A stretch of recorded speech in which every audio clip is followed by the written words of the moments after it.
उड़े उड़े धूल मेरे नैनन पे आवे, मैंने दर्शन किए भरपूर, धूल मोह प्यारी लगे।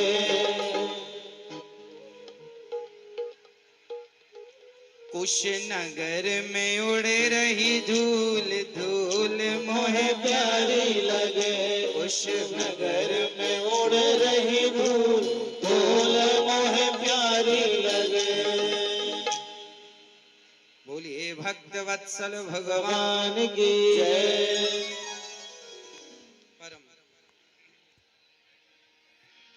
परम मंगलमय परात्पर अखिलेश्वर अखिल ब्रह्मांड नायक परात्पर परब्रह्म भगवान श्री कृष्ण की वांगमयी प्रतिमूर्ति श्रीमद् भागवत महापुराण।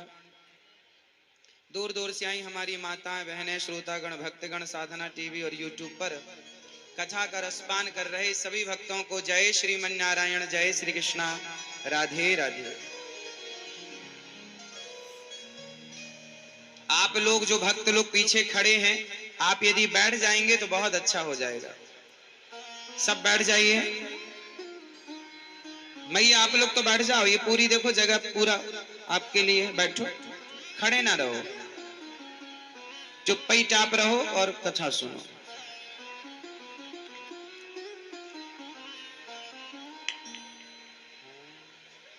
बोलिए भक्त वत्सल भगवान की जय। सभी आए भक्तजनों को जय श्रीमन नारायण, जय श्री कृष्णा, राधे राधे। स्वागत है आप सभी का, बहुत बहुत स्वागत आज की मंगलमयी कथा में। जय श्रीमन नारायण तो बोलो प्यार से। सभी भक्तों को जय श्रीमन नारायण, जय श्री सीताराम, राधे राधे, जय श्री कृष्णा। बहुत बहुत स्वागत आपका, वंदन अभिनंदन। ये पूरी जगह खुल गई है, अब बैठो यहाँ इस तरफ। ओ मैया मेरी माँ, सब जहां बैठे हैं आप खड़े ना रहें, बैठ जाएं, अच्छा लगेगा। चलो अब चुप रहो, बिल्कुल ध्यान से सुनो। इस पावन सी कथा में आप सभी लोग, सभी कुश भवनपुरवासी, सुल्तानपुरवासी कथा का रसपान कर रहे हैं और अपने जीवन को कृतार्थ कर रहे हैं, जिसमें परीक्षित बन के श्रीमान सुजीत कुमार गुप्ता जी और आपकी धर्म पत्नी श्री नीलम गुप्ता जी इस कथा का रसपान कर रही हैं। परीक्षित बन के भगवान आपको सदा सुखी और स्वस्थ रखें। आपने जो कार्य किया है वह अद्भुत सराहनीय है, सबको भक्ति की गंगा में डुबा दिया। साथ में श्रीमान कृष्णदेव मिश्रा जी, श्रीमती नीलम मिश्रा जी, वैभव मिश्रा जी और सभी कुश भवनपुरवासी, मतलब सभी सुल्तानपुरवासी, इस पावन सी कथा में आप लोग यहाँ आकर इस अमृतमयी कथा को सुन रहे हैं, ये अच्छी बात है। और आप सभी बहुत प्यार से इस कथा को सुन रहे हैं। अच्छा ये बताओ, कथा आप लोगों को कुछ सिखा रही है? आप कुछ सीख रहे हैं कि नहीं? हाँ या ना?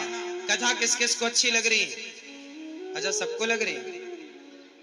मैया सुन लो मेरी माँ, बैठ जाओ चुपचाप वहीं पर, देखो जगह है आपके आगे पीछे, बैठो। ओ मेरी माँ, फोटो वाली मैया, सेल्फी नहीं हो पा रही है मैयाओं की।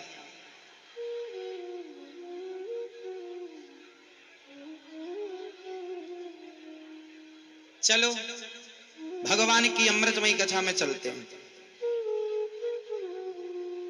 कल की कथा में हम लोगों ने सुना कि ध्रुव जी ने भगवान को प्राप्त किया, राजा बन गए। अंत समय मृत्यु के सिर पर पांव रख के ध्रुव जी भगवत धाम को गए। ऐसे भगवान जो ध्रुव जी को छोटी सी उम्र में प्राप्त होते हैं और ध्रुव जी भगवान का चिंतन करते हैं। मृत्यु के सिर पर पांव रखकर ध्रुव जी भगवत धाम को गए। उनकी मां भी उनके संग संग गई, साथ में गई। अच्छा सुनिए, श्री मनु जी महाराज के दूसरे पुत्र हुए हैं प्रियव्रत। प्रियव्रतो भागवत आत्मा राम, कथम मुने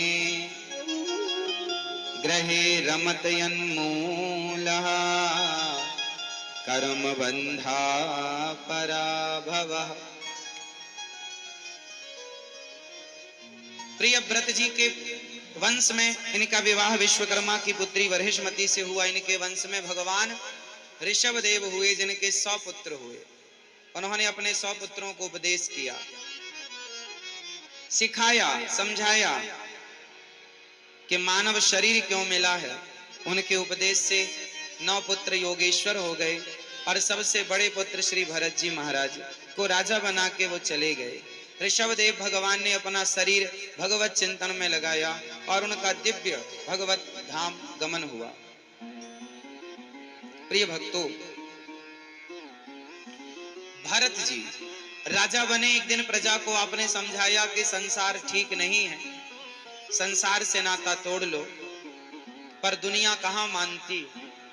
ये नामुमकिन है कि दुनिया अपनी मस्ती छोड़ दे, इसलिए ऐ दिल तू ही ये बेकार बस्ती छोड़ दे। भरत जी को लगा कोई नहीं सुनता, अपन को ही सुन लेना चाहिए। हाँ, जो मैं बोलिए भक्त वत्सल भगवान की जय। भगवान ऋषभ देव जी के बड़े पुत्र भरत जी। एक दिन भरत जी, अब ध्यान से सुनना, अब पंचायत बिल्कुल ना हो। भरत जी, एक दिन क्या हुआ कि भरत जी अपना घर परिवार सबसे नाता तोड़ के गंडकी नदी के तट पर गए और खूब भगवत चिंतन किया। संयोग देखिए कि एक दिन वो गंडकी नदी में स्नान करने गए तो वहां एक मृगी जो गर्भवती थी वो पानी पी रही थी। एक शेर ने दहाड़ लगाई, मृगी डर गई और छलांग उसने पानी में मारा। चूंकि प्रसव का समय था तो उसका प्रसव पानी में हो गया और वह बच्चा पानी में जन्म ले लिया और बहने लगा। भरत जी को लगा ये बच्चे को मैंने नहीं बचाया, मर जाएगा। तो भरत जी ने साधुता के कारण, इंसानियत का परिचय देने के कारण उस बच्चे को, मृग के बच्चे को बचा कर ले आए। पर उसकी मां को बचा ना पाए, वो बेचारी दर्द से मर गई। तो मृग के बच्चे को बचाया। किसी की जान बचाना बहुत पुण्य है, पर भरत जी ने अब उसे बचा तो लिया, अब उसे पाल लिया। अब उसके लिए घास, उसके लिए समय निकालना, जो समय भगवत चिंतन में जाना चाहिए था वो समय मृग के चिंतन में जाने लगा। और परिणाम ये हुआ, धीरे धीरे भारत जैसे ज्ञानी का मन उस मृग में लग गया। किसका मन किसमें लगा? मैया बताओ। भारत जैसे ज्ञानी का मन मृग में लग गया। मैया, आते से लेके अभी तक आपकी पंचायत पूरी नहीं हुई, बड़ी पंचायती हो। सुन लो अब भैया, ओ लाला, चुप रह के काम कर लो, थोड़ा शांत रह लो। समझ रहे हैं आप लोग, कथा में डिस्टर्ब हो रहा है। हाथ जोड़ के विनती है, चुप तो रहो, खड़े हो बैठे हो अपना विषय, चुप रहो, थोड़ा चुप रहो बस, है ना। चलो, भरत जी एक मृग में मन लगाते हैं। धीरे धीरे उस मृग में उनकी आसक्ति हो गई और मृग में मन ऐसा लगा कि जब भरत जी का मरने का समय आया तो भरत जी ने सोचा कि मेरे मरने के बाद मेरे इस मृग का क्या होगा। और भरत जी उस मृग का चिंतन करते करते जब मरे तो यमराज जी ने उन्हें पकड़ा और कहा कि आप मृग का चिंतन करते आए हैं, इसलिए आपको अब मृग की योनि में जाना पड़ेगा। अंते यामति सागति। मरते समय बड़े बड़े ऋषि मुनि कहते हैं, वेद पुराण कहते हैं, मरते समय सावधान रहना चाहिए, क्योंकि मरते समय जिसका मन जहां होता है, जिसकी मति जहां होती है, उसकी गति वैसी होती है। इसलिए मरते समय अपने मन को कंट्रोल करो। मरते समय आप लोग अपने मन को सबसे हटाओ। मरते समय अपने मन को सबसे हटाओ। और भरत जी ने हटाने की जगह मन किसमें लगाया? किसमें लगाया? मृग में। किसमें लगाया? मृग में। और जब मरे तो क्या बनना पड़ा? मृग। आप एक बात बताओ, भरत जी के पास मृग के सिवा कुछ था ही नहीं मन लगाने को। आप लोगों के पास क्या क्या है मन लगाने को? क्या क्या है? तुलसी मृग संयोग से भरत धरे मृग देह, तो तुलसी उनकी कौन गति जो घर घर करत स्नेह। भरत जी ने एक मृग में मन लगाया तो उन्हें मृग बनना पड़ा। आप लोगों का मन कहां कहां लगा है संसार में? कहां कहां नहीं लगा, सब जगह मन लगा है। और आप बताओ कि आपका मन संसार में लगे लगे आपकी मृत्यु हो गई तो आपकी दुर्गति कितनी होगी।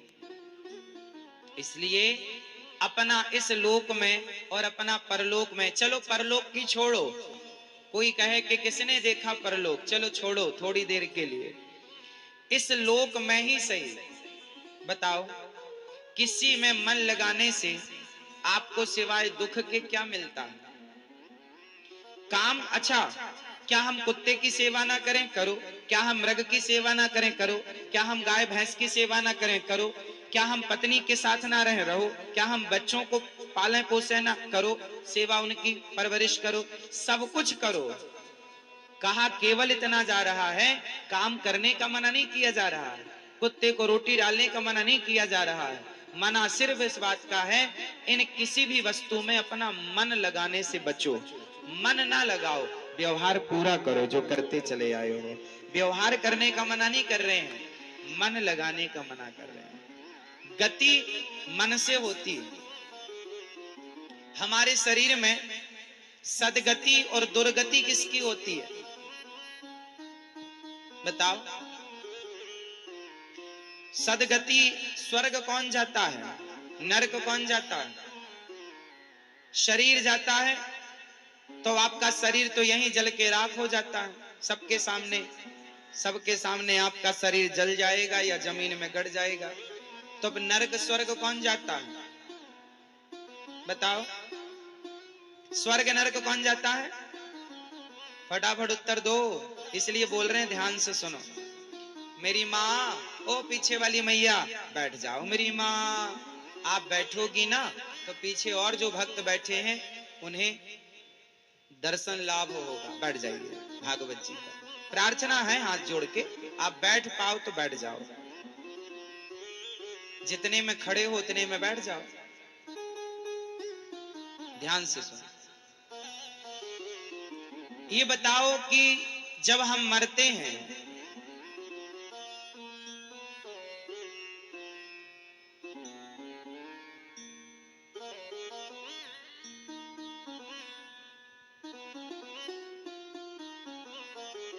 बताओ कि जब हम मरते हैं तो स्वर्ग नरक कौन जाता है? अच्छा ये बताओ, मरने के बाद सुख दुख कौन भोगता है? लोग कहते हैं नरक में कष्ट मिलेगा, तो ये नरक का कष्ट भोगेगा कौन? हम तो यहीं जल गए। कौन भोगता है? आत्मा। आत्मा कभी नहीं भोगती। आत्मा सुख दुख से परे है। नयनम छिंदंती शस्त्राणी नयनम दहति पावका, सबसे परे है। फिर भोगता कौन है? मैया, नरक स्वर्ग कौन जाता है बताओ? आत्मा। आत्मा जाती है स्वर्ग नरक, सही है, पर भोगती नहीं। आत्मा भोगने का डिपार्टमेंट है नहीं उसका। भोगता कौन है? भोगता कौन है? हम, मैं। ये मैं कौन है? मैं कौन हूं? हम हमें जानते नहीं। मैं कौन हूं? आप कौन है? जो आप हैं वही नरक जाएगा। आप और आपका शरीर, आप अपने शरीर से अलग हैं। आपका ये शरीर है, आपका शरीर है ये, आप शरीर नहीं है। समझिएगा, ये आपका हाथ है, आप हाथ नहीं है। ये आपकी आंख है, आप आंख नहीं है। ये आपका कान है, आप कान नहीं है। ये आपका छाती है, पेट है, पीठ है, आप पेट पीठ नहीं है। मतलब आप आपके शरीर से अलग हैं। हाँ या ना? आप कौन हैं? पप्पू की मम्मी हो? हाँ, ये पप्पू की मम्मी, पप्पू के पापा, ये संसार के व्यवहार के लिए एक नाम दिया जाता है। इस भीड़ में हम किसको बुलाएं? अब कोई कौशल्या नाम की माँ हो, अरे मैया कौशल्या आपको ही बुला रहे हैं, तो कौशल्या मैया ही सुनेगी आप सब में से। तो ये पहचान के लिए नाम दिया जाता है, उस नाम से हमारा कोई संबंध। जैसे हमारी पहचान के लिए हमें एक नाम दिया गया अनिरुद्धाचार्य। अब आप सवाल उत्तर देना कि ये अनिरुद्धाचार्य किसका नाम है? हमारे इस हाथ का नाम है या इस हाथ का? शरीर का नाम है या आत्मा का या मन का या बुद्धि का या चित्त का या अहंकार का या 10 इंद्रियों का? किसका नाम अनिरुद्धाचार्य है? अनिरुद्धाचार्य कौन है? सीता कौन है? आपका नाम क्या है? जो भी नाम है, सवाल आपसे, आप कौन है? कभी अपने को जानने की कोशिश आप नहीं करते। समझो, ये शरीर हमारा नहीं है और ये शरीर मैं नहीं हूं। मेरा शरीर यहीं चिता में जल जाएगा, आगे की यात्रा मुझे करनी पड़ेगी। मुझे मीन्स मैं मतलब ईश्वर अंश। मैं कौन हूं? मैं ईश्वर अंश। अंश मतलब जैसे गंगा है, गंगा का एक बोतल पानी आपके घर में है, तो गंगा का जो एक बोतल पानी आपके घर में, एक लोटा पानी आपके घर में है, वो गंगा का पानी तो है, पर वो गंगा नहीं है, वो गंगा का अंश है। क्यों जी? गंगा तो गंगा जी हैं, वो अंशी हैं, और ये हो गया उसका अंश। समझ में आई बात? अच्छा, एक बात बताओ, एक बाल्टी पानी में, एक बाल्टी गंगा के पानी में कोई सूअर मुंह मार दे, तो क्या उस पानी को आप पिएंगे? जबकि गंगा का है, तो वो शुद्ध रहा कि अशुद्ध हो गया? गंगा का पानी एक बाल्टी में भरा है और उसमें सूअर ने मुंह डाल दिया। अब बताओ, वो अशुद्ध हो गया कि शुद्ध रहा? जबकि वो गंगा का जल है। बोलो, अशुद्ध हो गया ना? क्यों अशुद्ध हुआ? जबकि वो भी गंगा का जल है। क्यों अशुद्ध हुआ? क्योंकि वो गंगा का अंश है, वो गंगा की धारा से हट गया। गंगा की धारा से हट गया तो वो अंशी का क्या बचा? अंश बचा। अब देखो, गंगा जी में सारे सुअर नहाते, 100-200 सुअर एक साथ नहा लें, तो क्या गंगा का पानी उन सुअर के नहाने से अशुद्ध होगा? गंगा का पानी अशुद्ध नहीं होगा, पर बाल्टी में गंगा का पानी भरा है तो अशुद्ध हो जाएगा, क्योंकि बाल्टी का पानी सीमित है और गंगा का पानी असीमित है। वो धारा से जुड़ा है, ये धारा से हट गया, वो अंशी है, ये अंश है। उसी प्रकार आप और हम कौन हैं?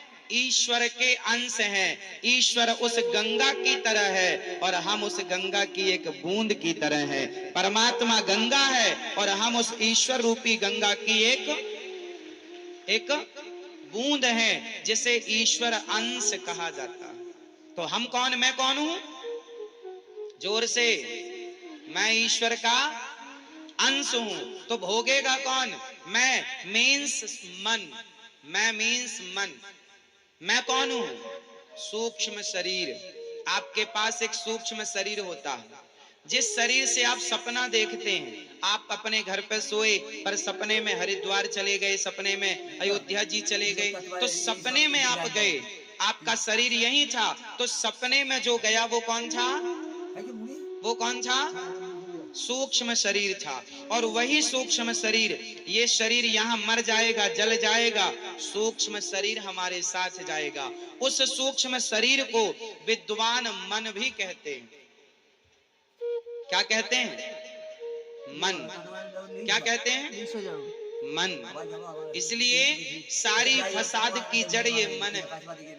इसलिए आपका मन आपको शांति देता है और आपका मन आपको अशांत करता है। मन यदि गलत जगह लगा तो अशांत शांति देगा। और सही जगह लगा, शांति देगा। आप कौन हैं? आप खुद मन हैं।